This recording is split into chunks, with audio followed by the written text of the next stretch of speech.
Hello guys, how are you? Welcome to my channel Mentor Janix. I am your mentor Syed Rahil Muzaffar और आज हम continue करेंगे homeostasis के ही lecture से जो टॉपिक हमने लास्ट लेक्चर में स्टडी किया था। थोड़ा बड़ा टॉपिक है और ज़ाहिर है इसकी टाइप्स हैं, 3 टाइप्स हैं जो हमने पढ़ी थी, excretion, thermo regulation and osmo regulation. उसमें से ऑस्मो रेगुलेशन हमने स्टार्ट किया था और उसी को ही कंटिन्यू करेंगे। सो what is osmoregulation? Osmoregulation is to have balance between fluid and water, between environment and cell. So first of all, osmoregulation in plants. Book ने तरतीब से ही ये चीज़ें की हैं कि पहले प्लांट्स में उस चीज़ को स्टडी किया, उसके बाद उसको एनिमल्स में स्टडी किया। तो इसी हिसाब को अगर हम फॉलो करें तो पहले हम डिस्कस करेंगे osmoregulation in plants. सो अब एनिमल्स की तरह प्लांट्स भी डिफरेंट एनवायरनमेंट्स में रहते हैं, डिफरेंट हैबिटेट्स में रहते हैं, डिफरेंट एरियाज़ के हैबिटेंट हैं। जैसे कुछ प्लांट्स जो हैं वो वाटर इन्वायरमेंट में, एक्वाटिक इन्वायरमेंट में रहते हैं, कुछ जो है वो डेजर्ट के अंदर रहते हैं, बड़े ड्राई ट्रस्ट इन्वायरमेंट होता है, और कुछ जो है वो मॉडरेट से इकोसिस्टम इन्वायरमेंट में रहते हैं, ना जहाँ पे बहुत ज़्यादा पानी होगा ना बहुत ज़्यादा खुश्की होगी। उस हिसाब से हमारी बुक ने प्लांट्स को 3 बड़े ग्रुप्स में डिवाइड किया। वैसे 4 बड़े ग्रुप्स होते हैं, लेकिन चूँकि हमने बुक को फॉलो करना है तो अब 3 बड़ी टाइप्स हैं, जिसमें एक टाइप है हाइड्रोफाइट्स, फिर है मीजोफाइट्स, फिर है जीरोफाइट्स। अभी इनके ये नाम ही इंडिकेट कर रहे हैं इनके हैबिटेट्स को। अभी इसको हम डिटेल से देखते हैं। सो पहले है जी hydrophytes. So hydrophytes, this word is composed of 2 words.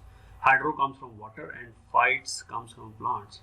सो इनकी डेफिनेशन बनती है plants that live in abundant supply of water are known as hydrophytes.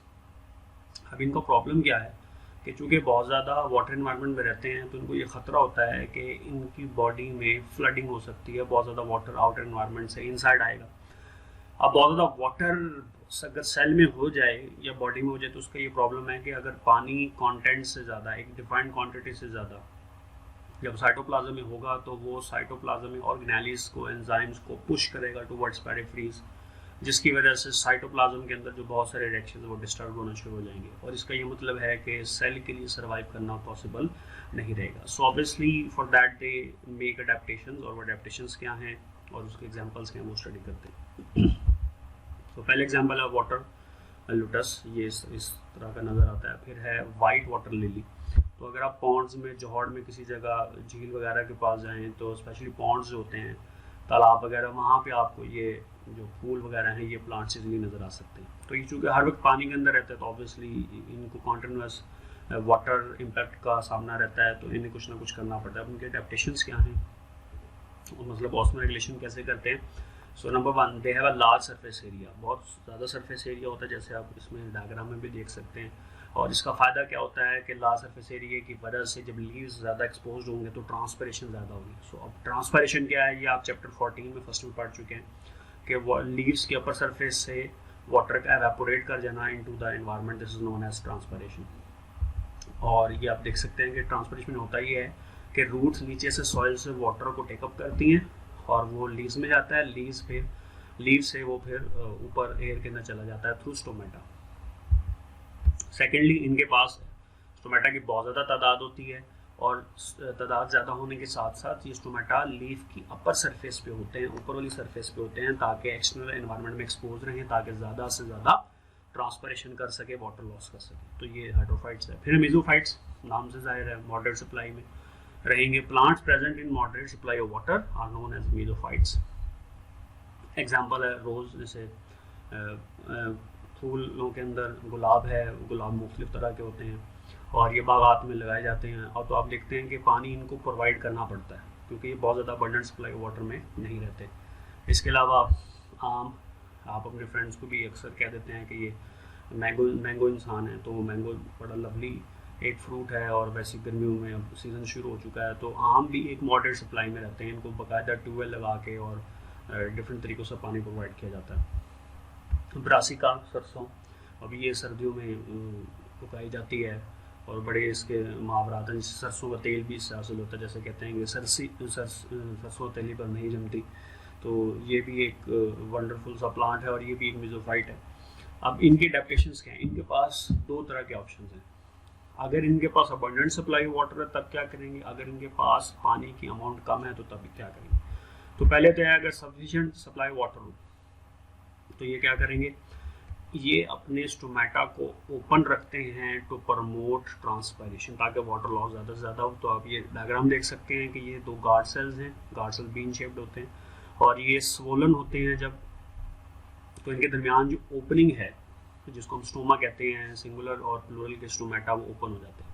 अब ये गार्ड सेल्स कैसे ओपन होते हैं, इसका मैकेनिज्म भी आप चैप्टर 14 में पढ़ चुके हैं कि पोटेशियम एंटर होता है सेल में और उसके पीछे वाटर एंटर होता है, जिससे ये फूलना शुरू हो जाते हैं और ये एक दूसरे से सेपरेट होते हैं, जिसकी वजह से स्टोमेटा एक्सपोज हो जाता है और वाटर लॉस स्टार्ट हो जाता है। लेकिन अगर वाटर सप्लाई कम हो, रिस्ट्रिक्टेड सप्लाई वाटर हो, तो ये क्या करेंगे, ये अपने स्टोमेटा को क्लोज कर लेंगे ताकि पानी के लॉस से बच सके। Then xerophytes, the plants living in restricted supply of water known as xerophytes. Example cactus, आप घरों के अंदर मुख्तलिफ लोगों के देखते हैं, डेकोरेशन पीस के तौर पे ऑफिस में रखा जाता है, उसको देखते हैं मूवीज़ के अंदर भी कि कप के थ्रू, गिलास के थ्रू पानी प्रोवाइड किया जाता है। खूबसूरत प्लांट्स हैं लेकिन पानी की शदीद कमी में रहते हैं नेचुरली, तो इसलिए उसी हिसाब से अपने ये अडेप्टेशंस करते हैं, क्योंकि इनके पास रिस्ट्रिक्टेड सप्लाई है। 3-4 अडेप्टेशन है, जिसमें पहली अडेप्टेशन क्या है कि इनके लीव्स स्मॉल होते हैं और थिक होते हैं, नीडल की तरह। अगर आप गौर से देखें डायग्राम में तो नीडल लाइक लीव्स हैं। उससे फ़ायदा क्या होता है कि वॉल्यूम के मुकाबले में इनका सरफेस एरिया कम हो जाता है। तो जब सरफेस एरिया कम होगा तो इसका मतलब ये है कि स्टोमेटा कम एक्सपोज होंगे एनवायरनमेंट में और इससे ट्रांसपिरेशन कम से कम होगी। सेकंड, इनमें एक लेयर होती है क्यूटिकल। क्यूटिकल आपने पढ़ा था चैप्टर 2 में लिपिड्स के इंट्रोडक्शन में कि लीफ की सरफेस पे एक लेयर होती है क्यूटिकल, उसमें एक लिपिड होता है क्यूटिन, जो कि वाटर को एवापोरेट होने से रोकता है। तो क्यूटिकल के 3 फीचर्स हैं कि स्मॉल है, थिक होती है और लेदरी होती है। लेदर्स की तरह की होती है। अगर आप देखें कभी लेदर के ऊपर आप वाटर को रखें तो एब्जॉर्ब नहीं होता, वाटर ड्रॉप वैसा ही रहता है वहाँ पर। स्टोमेटा इनके लोअर सरफेस पे होते हैं, डिप्रेशन में होते हैं, नीचे की तरफ छुपे होते हैं, एक्सटर्नल एनवायरनमेंट में ज़्यादा एक्सपोज नहीं होते ताकि ट्रांसपिरेशन कम से कम। एग्जाम्पल है जी कैक्टस की, जब पानी की डेफिशिएंसी होगी तो ट्रांसपिरेशन से उसे बचना है तो क्या करेगा, लीव्स ही खत्म कर देगा, लीव्स गिरा देगा। लेकिन अब दूसरा प्रॉब्लम ये हो सकता है कि अगर लीव्स ना हो तो वो फोटोसिंथेसिस कैसे करेगा, तो उसका भी उसने सोल्यूशन क्या निकाला है कि वो स्टेम को as a photosynthetic organ use करता है। और इस फिर अगेन स्टेम का एक और फंक्शन है कि जब बारिशें आती हैं तो ये स्टेम वाटर को स्टोर कर लेता है, जो वाटर ड्रॉपलेट्स इस पर गिरते हैं या जो थोड़ी बहुत रूट से वाटर इसको हासिल होता है उसको ये स्टोर कर लेता है ताकि आगे ड्राई सीजन के अंदर इसको यूज़ कर सके। फिर है जी ऑस्मोरेगुलेशन एनिमल्स। एनिमल्स के अंदर जो वाटर और सोल्यूट का बैलेंस है वो बहुत क्रिटिकल होता है। एक तो एनिमल्स के अंदर सेल वॉल नहीं होती है, तो एनिमल सेल नेट गेन और नेट लॉस ऑफ वाटर को सस्टेन नहीं कर सकता। ये भी नहीं हो सकता कि बहुत ज़्यादा पानी एंटर हो जाए, सेल बस्ट हो जाए, ये भी नहीं हो सकता कि बहुत सारा पानी निकल जाए, क्योंकि देखिए पानी की बहुत ज़्यादा इंपॉर्टेंस है साइटोप्लाज्म में। जितने भी एंजाइमेटिक रिएक्शन हैं वो पानी के एनवायरनमेंट में चलते हैं, और अगर सेल के साइटोप्लाज्म का जो वाटर है अगर वो 10% कम हो जाए तो सेल की डेथ हो जाती है। इसलिए जब लोगों को ये डायसेंट्री का इशू होता है, डायरिया वगैरह होता है, तो वाटर लॉस ज़्यादा हो जाता है मोशन की वजह से, वॉमिटिंग की वजह से, तो वाटर कंटेंट कम हो जाता है। अगर उसको सॉल्ट्स को, वाटर कंटेंट को कंप्लीट नहीं किया जाएगा तो हज़ारों रिएक्शन एट अ टाइम रुक जाते हैं, इसलिए डेथ हो जाती है।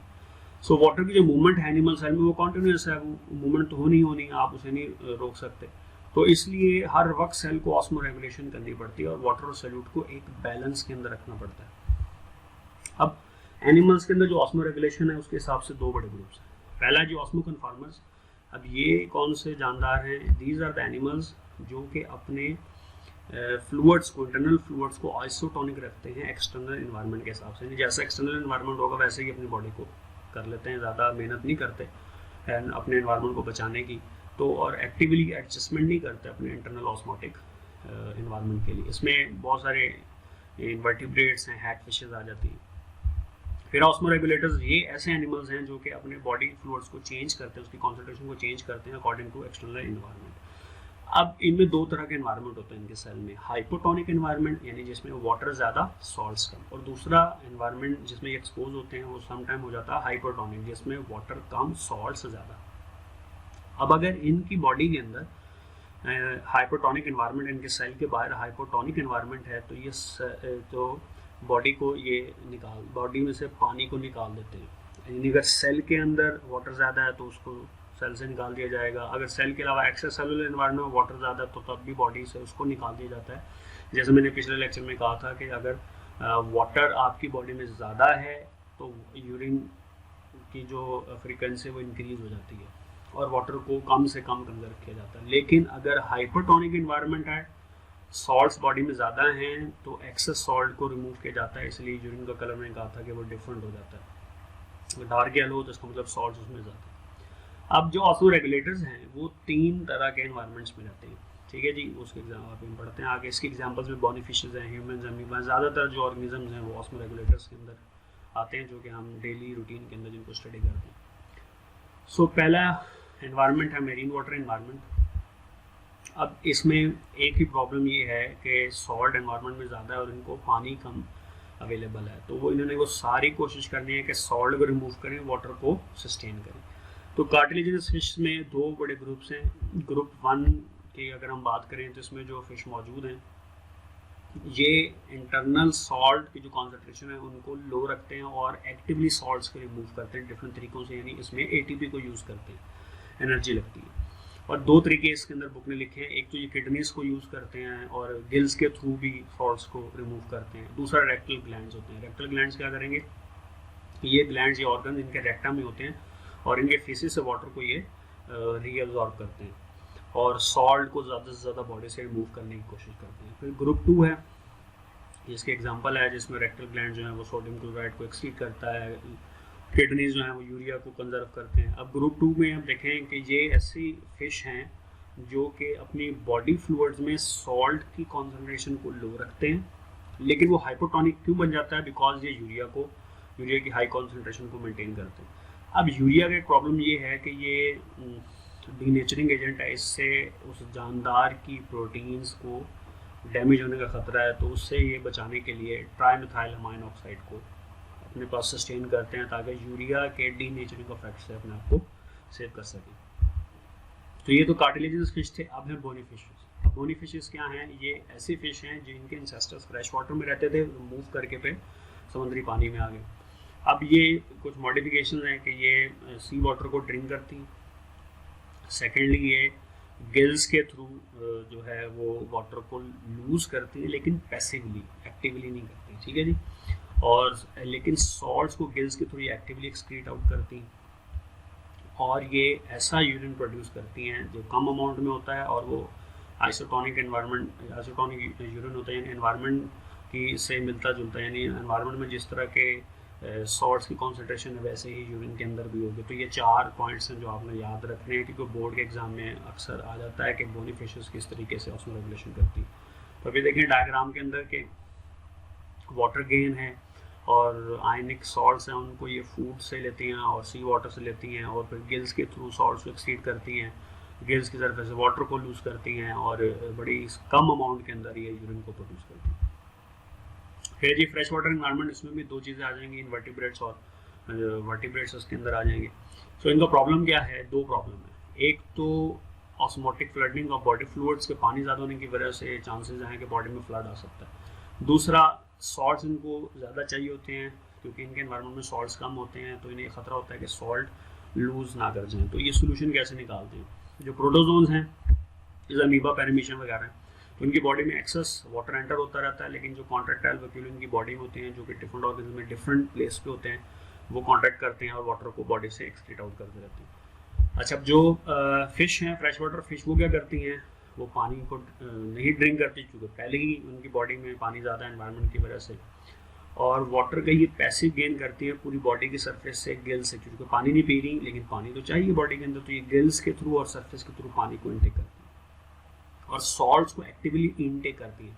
मेरीन वाटर फिश थी, वो सॉल्ट्स को एक्टिवली रिमूव कर रही थी गिल्स के थ्रू, ये गिल्स के थ्रू एक्टिवली टेकअप कर रही और ये हाइपोटोनिक यूरिन को प्रोड्यूस करते हैं जिसमें वाटर ज़्यादा होता है और सॉल्ट्स कम होते हैं। यहाँ पे आप देख सकते हैं इस फिश को कि ये गिल्स के थ्रू आयंस को अपटेक कर रही है, वाटर का अपटेक है फूड के थ्रू, ठीक है, और लार्ज अमाउंट के अंदर यूरिन को प्रोड्यूस करती है। सो तीसरा एनवायरनमेंट है जी टर्सरी एनवायरनमेंट। उसमें प्रॉब्लम क्या है कि एवापोरेशन की वजह से डिहाइड्रेशन पानी की डेफिशिएंसी का खतरा हो सकता है। अब उसका सोल्यूशन क्या, एडेप्टेशंस क्या हैं, इनकी जो बॉडी सरफेस है वो वाटर लॉस को प्रिवेंट करती है। अब उसकी 2 एग्जांपल्स बुक में लिखे हैं। अगर इंसेक्ट्स हैं तो इंसेक्ट्स में वैक्सी एक्सोस्केलेटन है, यानी इनमें स्केलेटन 3 तरह का होता है, हम चैप्टर 16 में पढ़ेंगे, एंडो, एक्सो और हाइड्रो। तो जो इनका एक्सोस्केलेटन, स्केलेटन इनके आउटर साइड पे होता है, उसमें वैक्स ज़्यादा होती है। हमने पढ़ा था कि वैक्स जो है वाटर के साथ मिक्स नहीं होती, इसलिए वाटर लॉस से बचाती है। और दूसरा, अगर आप वर्टिब्रेट्स की बात करें तो वर्टिब्रेट्स में स्किन होती है, कैरेटिनाइज स्किन, यानी इसके अंदर कैरेटिन प्रोटीन होती है, मल्टी लेयर्ड यानी कि ज़्यादा लेयर्स होती है, और अपर लेयर जो स्पेशली इसमें डेड होती है, तो ये वाटर लॉस हो जाती है। सेकेंड, ये मॉइस्ट फूड को ड्रिंक करते हैं, ईट करते हैं। एक्चुअली वो मेटाबॉलिक और बिहेवियरल एडेप्टेशन, यानी कि ये कार्बोहाइड्रेट्स से, जिस फूड में कार्बोहाइड्रेट ज़्यादा आता है उसको खाते हैं, ताकि आपको पता है जब कार्बोहाइड्रेट ब्रेक होता है तो वाटर को प्रोड्यूस करता है। एग्जाम्पल है कैंगरू रैट की, ये ऐसे प्लांट्स और सीड्स के ऊपर कंज्यूम करता है एज अ फूड, उनको कंज्यूम करता है जिसमें कार्बोहाइड्रेट ज़्यादा होता है। अब इसका एक बड़ा मज़ेदार कैंगरू रैट का फिनोमेना है कि ये अपने बॉडी इन्वायरमेंट के मुकाबले में जो एयर इनटेक करता है, उस एयर का जो टेम्परेचर है बॉडी के मुकाबले में कम होता है। तो जब एयर लंग्स में चली जाएगी, जब ये एक्सहेल करेगा, तो उससे ये होगा कि जब वो एयर वापस आएगी, उसका चूँकि टेम्परेचर बॉडी के मुकाबले में कम होता है, तो अंदर टेम्परेचर ज़्यादा होता है, उसकी वजह से वाटर अंदर कंडेंस होना शुरू हो जाता है। जो एयर के अंदर एक्सहेल्ड एयर में जो वाटर होता है वो कंडेंस होना शुरू होता है वाटर ड्रॉप्स की फॉर्म में, तो उस वाटर को फिर ये कंज्यूम करता है। तीसरी एडेप्टेशन ये है जी कि टेरेस्ट्रियल एनिमल्स जो हैं वो कॉन्सेंट्रेटेड यूरिन प्रोड्यूस करते हैं सॉरी, और एक्सक्रीशन जब करेंगे तो उसमें फिर वो वाटर को रीअब्जॉर्ब करते हैं। और जो टेरेस्ट्रियल एनवायरनमेंट के एनिमल्स हैं उनमें एक एबिलिटी होती है एनहाइड्रोबायोसिस। ये बड़ा इंपॉर्टेंट क्वेश्चन है, एमसीक्यू पे शॉर्ट क्वेश्चन भी। अब ये क्या है जी, एबिलिटी टू टॉलरेट डिहाइड्रेशन। एनहाइड्रो यानी विदाउट वाटर, बायोसिस कहते हैं उस मेटाबॉलिज्म को चलाना, लाइफ को सस्टेन करना। सो अब ये कुछ पास पेपर के क्वेश्चन हैं, बहुत इजी क्वेश्चन। जैसे पहला क्वेश्चन है, fishes retain which of this chemicals to be protected against urea, तो right option delta trimethylamine oxide. The mesophyte plant is again beta brassica.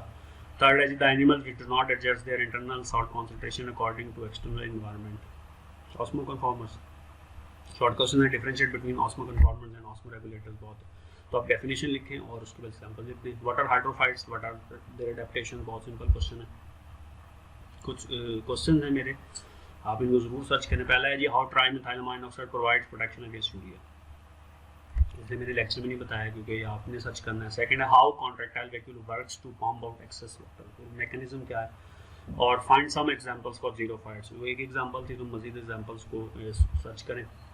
और कोई क्वेश्चन है तो ज़रूर पूछें। आई होप ये टॉपिक आपको समझ आया होगा। इंशाल्लाह नेक्स्ट जो हमारा टॉपिक होगा एक्सक्रीशन से रिलेटेड होगा। और इस वीडियो को लाइक करें, इसको शेयर करें और इस चैनल को सब्सक्राइब करें और वीडियो पर कमेंट लाजमी करें। Till next time, take care, अल्लाह।